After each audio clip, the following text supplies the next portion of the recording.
मी Manoj Birari IND-TV न्यूजमध्ये आपले सहर्ष स्वागत आहे। आपण पाहत आहात शहादा तालुक्यातील वडछील ते उजळोद हा रस्ता आपल्याला दिसत आहे। मी आपल्याला दाखवतो की या रस्त्याचे हाल काय झालेले आहेत। स्वातंत्र्यानंतर जवळजवळ 75 वर्ष पार झालेली आहेत आणि 75 वर्षानंतरही आपण पाहत आहात की आजही गावपाड्यांमध्ये किंवा दुर्गम भागांमध्ये रस्त्यांची ही अशी दयनीय अवस्था आहे। हे जे गाव आहे शोभानगर पुनर्वसन आहे आणि या ठिकाणी धडगावकडून पुनर्वसित झालेली कुटुंब या ठिकाणी पुनर्वसन केली गेलेली आहेत आणि त्यांच्यासाठी हा रस्ता बनवण्यात आलेला होता। या रस्त्याचे हाल आपण पाहत आहोत। दोन्ही बाजूला हा रस्ता दबलेला आहे।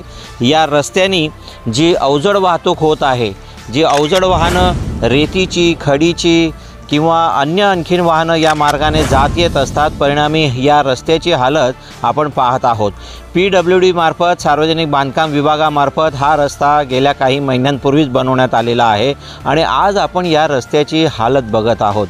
काही महिन्यातच हा रस्ता जर खराब होत असेल तर ज्या ठेकेदाराने हे काम केलं असेल ते किती निकृष्ट दर्जाचं केलेलं असेल याचं हे जिवंत आणि उत्तम उदाहरण आहे। आता परत हे जे काम खराब झालेलं आहे हे काम झाकण्यासाठी किंवा ठेकेदाराला वाचवण्यासाठी अधिकाऱ्यांची एक वेगळीच फळी तयार असते आणि ते विविध प्रकारे त्या ठेकेदाराला वाचवत असतात।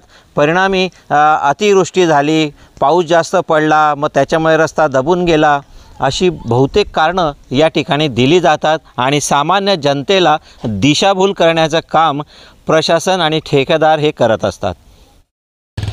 वडछील ते उजळोद या रस्त्याची समस्या खूप गंभीर होत चाललेल्या आहेत आणि आपण शोभानगरमध्ये जे पुनर्वसित गाव आहे या ठिकाणी या लोकांच्या अडचणी अजूनही थांबत नाही आहे।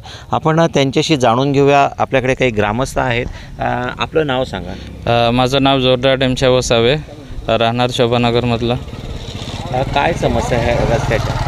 समस्या 6 महिने झाले काम करून रस्ता नवीन तयार झाला होता, परंतु जड वाहनं जात असल्यामुळे पूर्णतः आता खराबच झाला आहे रस्ता।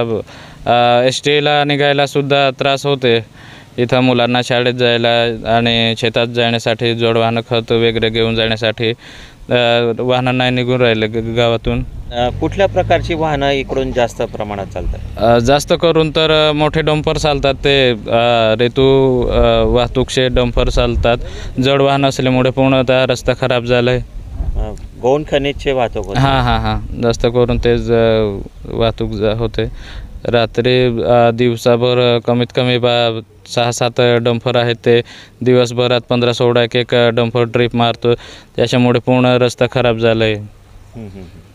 याच्याबाबत काही आपण कोणाकडे तक्रार केली का? तक्रार तर आम्ही जास्त करून या गाड्यावाल्यांना सांगितलं, परंतु त्यांनी पण नुसतं वरती मुरुम टाकून दिला, पूर्ण खराब झालं ते।